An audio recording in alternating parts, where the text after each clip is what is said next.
अगली हुण मैं तुहाडे नाल गल करनी है कि इंडस्ट्री ते व्यापारी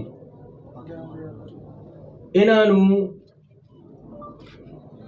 जिहड़ियां राहतां दी जरूरत है तां कि साडा व्यापार पंजाब दे विच वधे फुल्ले, साडी इंडस्ट्री पंजाब दे विच वधे फुल्ले, उहदे बारे साडीआं लगातार कई मीटिंगां इंडस्ट्री ते व्यापारियां दे नाल होईआं।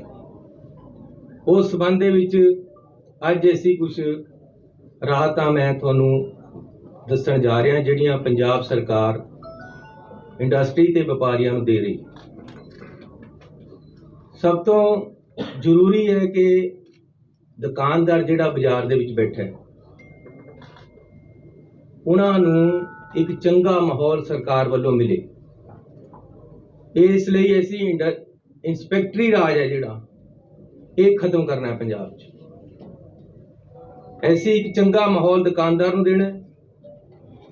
पुलिस किसी तरह उन्होंने काम च इंटरफेयर ना करे, टैक्सेशन वाले अननैसेसरी तंग ना करे, दुकानदारां नूं व्यापारियां नूं किसी तरह भी सरकार का कोई अननैसेसरी दबाव ना होवे, ये असीं इंश्योर करना है। उहदे वास्ते असीं हदायतां जारी कर दित्ती हैं। जिवें हुण दिवाली आई है, दिवाली विच पुलिस वाले क्या करते हैं, पहला सारिਆਂ ਦੇ पटाखे चका देणगे, शाम ਨੂੰ लवा देणगे। ये सिस्टम नहीं है।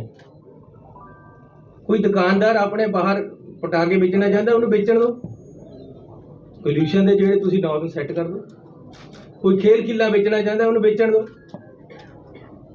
मैनू पता है, मैं अपनी जिंदगी च देखिया है किस तरीके दे नाल जरूरत हुंदी है एक दुकानदार नूं दिवाली दे उपर। दिवाली का मौका हुंदा 4 पैसे कमाउण दा दुकानदार नूं, ਉਹਦੇ ਵਿੱਚ ਅਸੀਂ ਜੇ ਤੰਗ ਕਰਾਂਗੇ ਤਾਂ किस तरह ਚੱਲੇਗਾ। ਤੁਸੀਂ मैं ਤੁਹਾਨੂੰ अपनी ਦੱਸਦਾ, जब मैं पढ़दा सी मेरे पिता जी ਦੀ ਟੈਂਟਾਂ ਦੀ दुकान सी। मैं आप अपनी दुकान के अगे मेरे फादर है ਜਿਹੜੇ ਉਹ ਕਹਿੰਦੇ ਸੀ ਚੰਗਾ ਕੰਮ ਕਰਨ ਦੇ ਵੀ ਸ਼ਰਮ नहीं होनी चाहिए। मैं आप अपने दुकान के मूहरे मंजा ला के पटाखे बेचे, मेरा साल का खर्चा पढ़ाई का निकल गया। मैं आप अपनी दुकान के मूहरे खेल खीलां बेचियां, ਉਹਦੇ ਨਾਲ दुकानदार ਨੂੰ इनकम ਹੁੰਦੀ है। सो अज दुकानदार जे असीं सरकार विच है तो दुकानदार तंग नहीं होना चाहिए। मैं भी दुकानदार है, इसलिए असीं इंस्पैक्टरी राज, पुलिस की इंटरफीरेंस, दुकानदार बाजारां दे विच व्यापारियां दे कामां दे विच फैक्ट्रियां दे विच बिल्कुल बंद करनी। कोई अननैसेसरीली किसी तरह की दिक्कत नहीं आएगी दुकानदारां नूं। ये असीं इंश्योर करते हैं। चंगे शहर चंगे बाजार असीं करना चाहुंदे हां। उहदे वास्ते कुछ ऐलान असीं अज करन जा रहे हैं। एक तो इंस्टीट्यूशनल टैक्स लग्या होया 2011 तो, ये असीं अज खत्म करन जा रहे हैं। अज असीं कैबिनेट दे विच फैसला कर लिया कि इसनूं खत्म कर दिता जाएगा।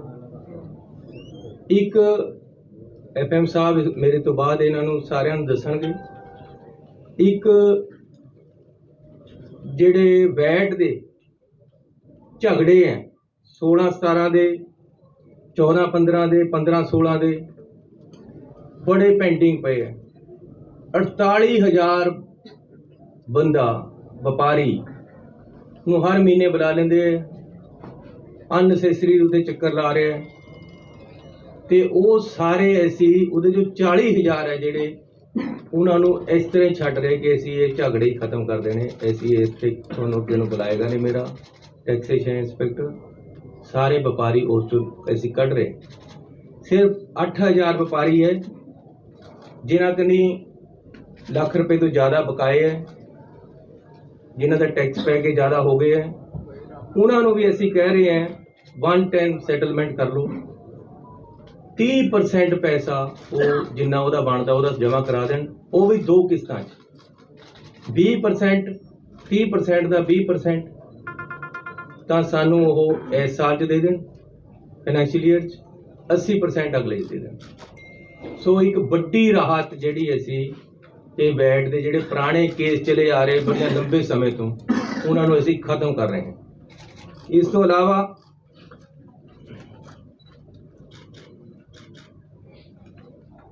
ਅਸੀਂ ਲੈ ਕੇ ਆਵਾਂਗੇ ਵਨ ਟਾਈਮ ਸੈਟਲਮੈਂਟ, ਜਿਹੜੇ ਛੋਟੀਆਂ ਫੈਕਟਰੀਆਂ ਜਾਂ ਮੀਡੀਅਮ ਸਕੇਲ ਦੀਆਂ ਫੈਕਟਰੀਆਂ ਉਹਨਾਂ ਦੇ ਵਿੱਚ ਜਿਹੜੀ ਸਾਡੀ PSIDC, PFC, PAIC ਇਹਦੇ ਵਿੱਚ ਜਿਹੜੇ ਉਹਨਾਂ ਦੇ ਬਕਾਏ ਖੜੇ ਹੈ ਜਾਂ ਕੇਸ ਰੁਕੇ ਹੋਏ ਹੈ ਉਹਨਾਂ ਦੀ ਵਨ ਟਾਈਮ ਸੈਟਲਮੈਂਟ ਲੈ ਕੇ ਆਵਾਂਗੇ। ਇੱਕ ਅਸੀਂ ਜਿਹੜੇ ਪਲਾਟ ਹੋਲਡਰ ਹੈ ਉਹਨਾਂ ਵਾਸਤੇ ਸੈਟਲਮੈਂਟ ਸਕੀਮ ਲੈ ਕੇ ਆ ਰਹੇ। ਇੱਕ ਵੱਡਾ ਜਿਹੜਾ ਮਸਲਾ ਹੈ ਕਿ ਜਿਹੜੀ ਮੀਡੀਅਮ ਸਕੇਲ ਇੰਡਸਟਰੀ ਹੈ ਉਹਨਾਂ ਨੂੰ ਬਿਜਲੀ ਦੇ ਅਸੀਂ 5 ਰੁਪਏ ਕਿਹਾ ਸੀ, ਲੇਕਿਨ ਫਿਕਸ ਚਾਰਜ ਲੱਗਦੇ, ਉਹਦੇ ਨਾਲ ਉਹਨਾਂ ਦਾ ਬਿੱਲ ਬੜਾ ਵੱਧ ਜਾਂਦਾ ਹੈ। ਉਹਨਾਂ ਦੀ ਬੜੀ ਡਿਮਾਂਡ ਹੈ ਕਿ ਛੋਟੀ ਇੰਡਸਟਰੀ ਜਾਂ ਜਿਹੜੀ ਵੱਡੀ ਇੰਡਸਟਰੀ ਉਹਦੇ ਵਿੱਚ ਛੱਡ ਕੇ ਜਿਹੜੀ ਮੀਡੀਅਮ ਹੈ, ਜਿਹੜੇ ਕਿ ਜ਼ਿਆਦਾ ਹੈ, ਉਹਨਾਂ ਨੂੰ ਦਿੱਕਤ ਆ ਰਹੀ, ਫਿਕਸ ਚਾਰਜ ਬਹੁਤ ਪੈ ਰਹੇ ਹੈ ਬਿਜਲੀ ਦੇ। ਉਹ ਅਸੀਂ ਅੱਜ 50% ਕਰ ਰਹੇ ਹਾਂ, ਉਹਨਾਂ ਨੂੰ ਰਿਆਇਤ ਦੇ ਰਹੇ ਹਾਂ 50% ਫਿਕਸ ਚਾਰਜ ਦੀ, ਜਿਹਦੇ ਨਾਲ ਉਹਨਾਂ ਨੂੰ ਵੱਡਾ ਫਾਇਦਾ ਹੋਏਗਾ। ਇੱਕ ਜਿਹੜੀਆਂ ਸਾਡੇ ਫੋਕਲ ਪੁਆਇੰਟ ਹੈ ਉਹਨਾਂ 'ਚ 147 ਕਰੋੜ ਰੁਪਈਆ ਉਹਨਾਂ ਦੀ ਡਿਵੈਲਪਮੈਂਟ ਵਾਸਤੇ ਰੱਖਣਾ, ਉਹ ਅੱਜ ਪੰਜਾਬ ਸਰਕਾਰ ਰਿਲੀਜ਼ ਕਰ ਰਹੀ ਹੈ। ਉੱਥੇ ਟੋਟਲ ਡਿਵੈਲਪਮੈਂਟ ਅਸੀਂ ਕਰਾ ਦੇਣੀ ਹੈ। ਇਸ ਤੋਂ ਇਲਾਵਾ CLU ਜਿੱਥੇ ਫੋਕਲ ਪੁਆਇੰਟ ਹੈ, ਇੰਡਸਟਰੀਅਲ ਸਟੇਟ ਹੈ, CLU ਦੀ ਕੋਈ ਲੋੜ ਨਹੀਂ। ਉਸ ਤੋਂ ਬਾਹਰ ਵੀ ਇੰਡਸਟਰੀ ਕਿਸੇ ਨੇ ਲਾਉਣੀ ਹੈ, ਅਸੀਂ ਉਹ CLU ਦੀ ਜਿਹੜਾ ਸਿਸਟਮ ਹੈ ਉਹਦੇ 'ਚ ਇੱਕ ਸਕੀਮ ਲਿਆ ਕੇ ਉਹਨੂੰ ਠੀਕ ਕਰ ਰਹੇ ਹਾਂ।